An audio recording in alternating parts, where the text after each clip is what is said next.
Dahulu kala, berdirilah sebuah kerajaan besar di wilayah yang kini dikenal sebagai Gorontalo. Kerajaan ini memiliki wilayah kekuasaan yang begitu luas, meliputi berbagai daerah dengan keindahan alam yang menakjubkan. Suatu hari, sang raja, yang biasanya memimpin dari dalam istana megahnya, merasa ingin melihat langsung kondisi daerah-daerah terpencil yang berada di bawah naungannya. Ia ingin bertemu dengan rakyatnya, merasakan kehidupan mereka, dan memastikan kesejahteraan mereka dengan mata kepalanya sendiri. Niat itu disampaikan kepada para petinggi kerajaan. Meski awalnya terkejut, para petinggi akhirnya setuju dan segera mempersiapkan segala kebutuhan untuk perjalanan panjang sang raja. Setelah persiapan matang, raja pun memulai perjalanan bersama rombongan yang terdiri dari para pengawal setia dan beberapa pejabat istana. Perjalanan ini tidaklah mudah. Mereka harus menempuh medan berat yang meliputi perbukitan terjal, aliran sungai deras, dan jalanan berbatu.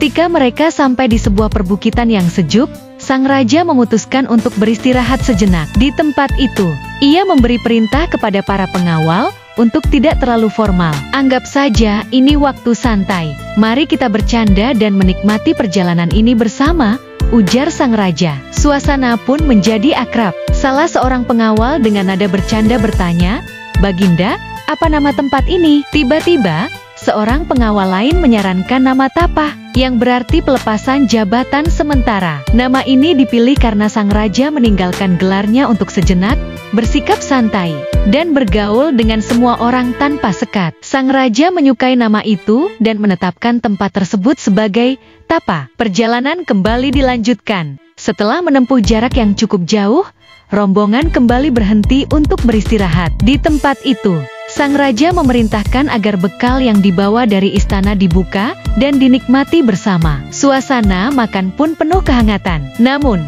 suasana mendadak berubah ketika seorang pengawal bernama Denggi memutuskan untuk mengambil lebih banyak makanan daripada bagiannya. Hal ini memicu keributan kecil karena pengawal lain menganggapnya rakus dan tidak berbagi dengan adil. Melihat kejadian ini, sang raja dengan bijaksana berkata, "Tempat ini akan kita namai Tulah Denggi." Tulah berarti rakus, dan Denggi adalah nama pengawal yang menjadi penyebab kejadian ini. Semua orang tersenyum mendengar keputusan itu, dan tempat itu pun dikenang sebagai Tulah Denggi.